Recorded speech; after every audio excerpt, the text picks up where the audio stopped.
السلام علیکم ورحمۃ اللہ وبرکاتہ۔ میرے پیارے ناظرین، امید ہے کہ آپ سب خیر و عافیت سے ہوں گے۔ اللہ تبارک و تعالی آپ لوگوں کو خوش رکھے، آباد رکھے، شاد رکھے۔ میرے پیارے ناظرین، مفتی شہریار صاحب کفیل انور اور شبیر برکاتی کے درمیان جو معاملات پیش آئے، اس کے بعد مفتی شہریار رضا صاحب نے اپنا وضاحتی بیان نامہ جاری کیا ہے، تو آپ اس بیان کو آخر تک سنیں اور ویڈیو کو لازمی شیئر کر دیں۔ بسم اللہ الرحمن الرحیم، نحمدہ ونصلی ونسلم علی رسولہ الکریم۔ قابل صد احترام مشائخ اہل سنت، علماء اہل سنت و جملہ عوام اہل سنت، السلام علیکم ورحمۃ اللہ تعالی وبرکاتہ۔ فقیر محمد شہریار رضا قادری، تمام علماء، مشائخ، جملہ ائمہ مساجد اور ہر طبقے سے تعلق رکھنے والے تمام سنی بھائیوں کا شکر گزار ہے، جنہوں نے احقاق حق اور ابطال باطل کی تائید کی اور حوصلہ افزائی کی۔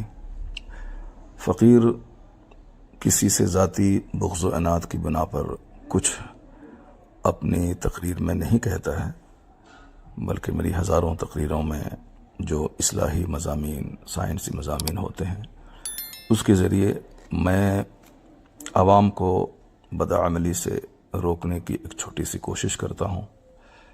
تنبیہاً کبھی جملے سخت ہو جاتے ہیں اور اپنے عزیزوں کو، نو عمر فارغین کو بھی ہدایت دیتے ہوئے کبھی کبھی میں اصلاح کی باتیں کرتا ہوں، اور اپنے بڑے لوگوں کو بھی ادب کے دائرے میں رہ کر جو بھی باتیں کہہ سکتا ہوں وہ میں کہتا رہتا ہوں۔ یہ سارے لوگ جو میری تقریر سنتے ہیں اس کو معلوم ہے۔ ابھی چند دن پہلے جو کچھ ہوا، میں نے صرف دینی اجلاس کے تقدس کو بحال کرنے کے لیے اور جلسہ جو ایک واحد پلیٹ فارم ہے دین کا پیغام عوام تک پہنچانے کے لیے، جو بزرگان دین کی ایک مضبوط وراثت اور روایت ہے، اس کو ہمارے چند ناخواندہ یا کم خواندہ نعت خوانوں کی وجہ سے جو تھوڑی پریشانیاں اسٹیج کو لاحق ہیں، اس کے بارے میں بھی گاہے بگاہے میں بولتا رہتا ہوں۔ نعت خوانی کی حد تک رہے، عوام بھی قاعدے سے سنجیدہ مزاج ہو کر اپنے رہنما اور اپنے شعراء کو سنیں۔ تو اسی سلسلے میں ایک ناخوشگوار واقعہ ہوا کہ میں نے اپنے ان عزیزوں کو ڈانٹا کہ بالکل یہ انداز نعت خوانی درست نہیں ہے، کسی بھی طرح مذہبی اسٹیج کے لائق یہ نہیں ہے۔ تو انہیں قبول کر لینا چاہیے تھا، لیکن انہوں نے زبان درازی کی اور تمام علماء اہل سنت کو برا لگا۔ وہ تو کہیے کہ حضور علامہ توصیف رضا خان مدظلہ العالی اعلی حضرت رضی اللہ عنہ کی کرامت بن کر بروقت اسٹیج پر آئے۔ انہوں نے عوام سے اپیل کی کہ مولانا شہریار صاحب جو کچھ کہہ رہے ہیں وہ سچ کہہ رہے ہیں، ان کی تقریر ہوگی۔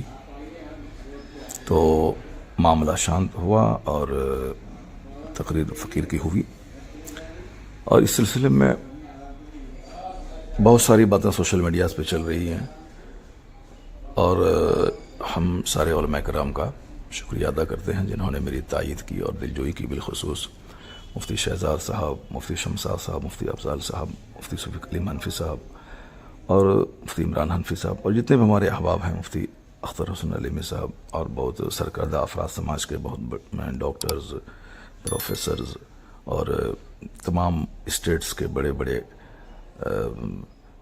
لوگوں نے فون کر کے تائیدی جملے کہا۔ میں سب کا شکریہ ادا کرتا ہوں، چونکہ بہت سارے لوگ جلسے سے بالکل کٹ رہے تھے، آ ہی نہیں رہے تھے سننے کے لیے۔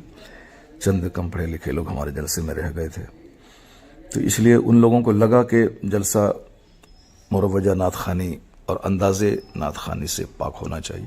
ان کو اچھا لگا کہ آپ نے ایک ہمت کی کہا، تو میں نے کچھ ذاتی بغض و عناد کی وجہ سے نہیں، صرف مذہبی طور پر الحب فی اللہ والبغض فی اللہ کا جو درس حدیث میں دیا گیا ہے، مجھے برائی سے نفرت ہے، اور اس کام کی مذمت ہمارے علماء کرتے رہے۔ میں نے بھی کئی بار اپنے بڑوں کے ٹوکنے پر میں نے توبہ کی ہے۔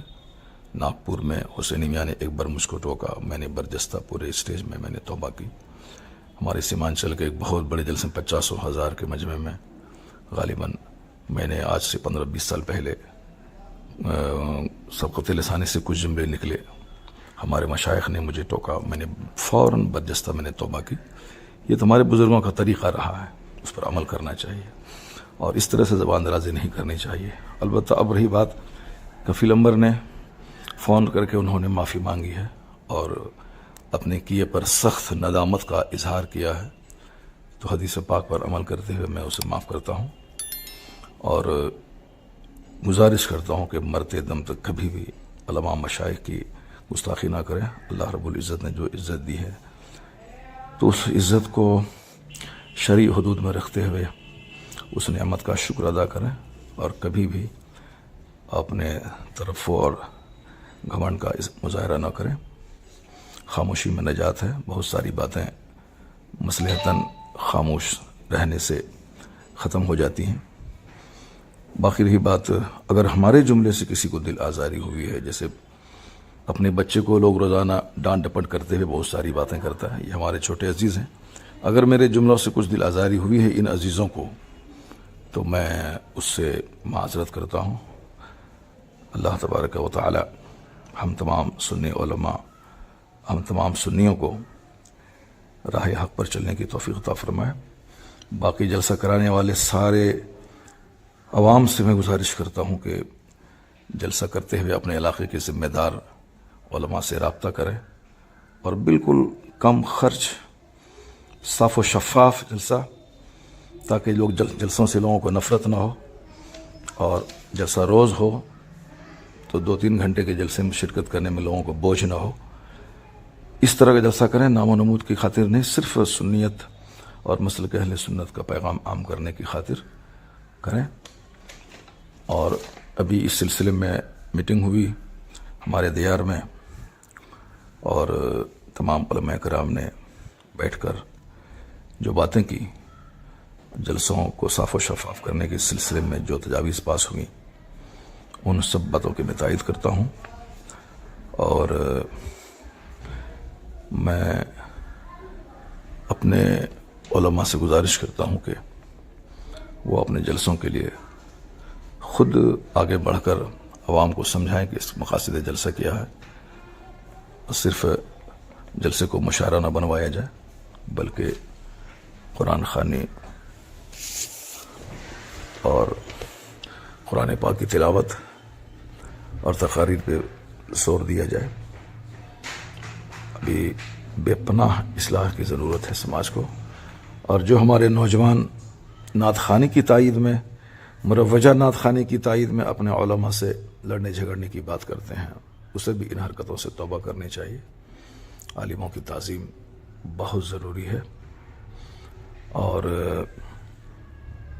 مجلس میں جو بھی بات ہو جائے شرعی طور پر اس کو حل کرنا چاہیے، نہ کہ اس معاملے کو اپنے ہاتھ میں لے کر لڑائی جھگڑے کا ماحول پیدا کرنا چاہیے۔ علماء کرام اگر کسی بات کی گرفت کرتے ہیں تو عوام کو غور سے سننا چاہیے، نہ کہ اس کو عام لوگوں کی طرح لڑائی جھگڑے کا رنگ دینا چاہیے۔ میں ان سارے نوجوانوں سے گزارش کرتا ہوں جنہوں نے جلسے کو دوسرا رنگ دینے کی کوشش کی، خبردار کبھی بھی اپنے علماء کی عزت سے کھلواڑ نہ کریں، علماء کی عزت کریں اور ان کی باتوں کو غور سے سنیں۔ اگر وہ کسی خطا پہ، غلطی پہ گرفت کرے تو اس گرفت کو تسلیم کریں۔ اگر گرفت کرنے والے سے کوئی خطا ہوتی ہے تو وہ بھی علماء کرام کی تنبیہات سے آزاد نہیں ہیں۔ اپنے بڑوں کا ہمیشہ ادب اور احترام کرنا چاہیے۔ اگر کوئی گرفت کرے تو اس کی اصلاح کو قبول کرنا چاہیے۔ تو میری طرف سے بھی اگر کوئی دل آزار جملے نکلے ہیں، آج بھی ہوں یا کبھی بھی ہوں، میں ان تمام دل آزار جملوں سے رجوع کرتا ہوں، توبہ کرتا ہوں۔ اللہ تعالیٰ مجھے ہمیشہ حق بولنے، حق سننے، حق پر عمل کرنے کی توفیق عطا فرمائے۔